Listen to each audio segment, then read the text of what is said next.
इतनी खराब नशा चचा कि आदमी एक बेरी देखा वर्ल्ड कप इंडिया हारल तो आदमी कुल आदमी कहल कि भाई कभी इन्हीं का मैच देखे जो नहीं खे कसम खाता नहीं कि मैच ना देखे के एक के महीना का आदमी भुला के फिर मैच देखे लगो 70 आदमी हार्ट अटैक से मर गिरल रवीना जब हमनी का टीम इंडिया हारा रहल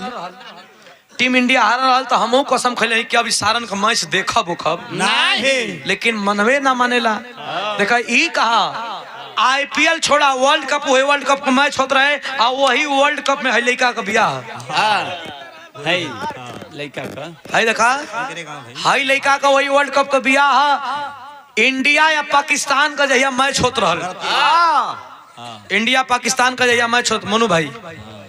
वही दिन इनकर ब्याह रहल। अच्छा तो इनका सपना रहल कि हम गाड़ी पर नहीं हम घोड़ी पर बैठ के जाए सब पर गईला। अच्छा शौक से गईला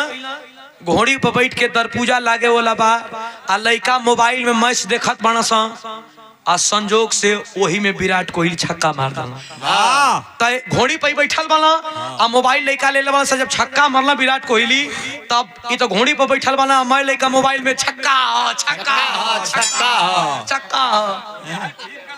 बड़ा हवा के हैरान हो गेल। अब सास ससुर कहना कि खोजलनी तो नी के अभी कतारे सारे हमारी ओरी अंगुरी मत कर सास ससुर शंका में पड़ल हुआ। अच्छा तो यह तक नहीं इंडिया जीतू गई पता नहीं कौन लड़का बदमाशी करे घोड़िया के नीचे सुतरी बम लगा के छोड़ दिल।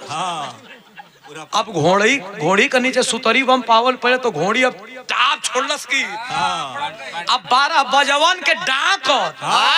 जब वो पर गई बाबू अकेले कहना रे कहाँ मेरे सारे दर पूजा लगावे के तो मोबाइल उठौले भागत हो कतो हम तो भागत है कहला के करे संगे कहला घोड़ी संगे भागत है कहला जा सार भगबो कह तो घोड़ी संगे घोड़िए संगे भगबो बड़ा हरा कतरा घोड़ी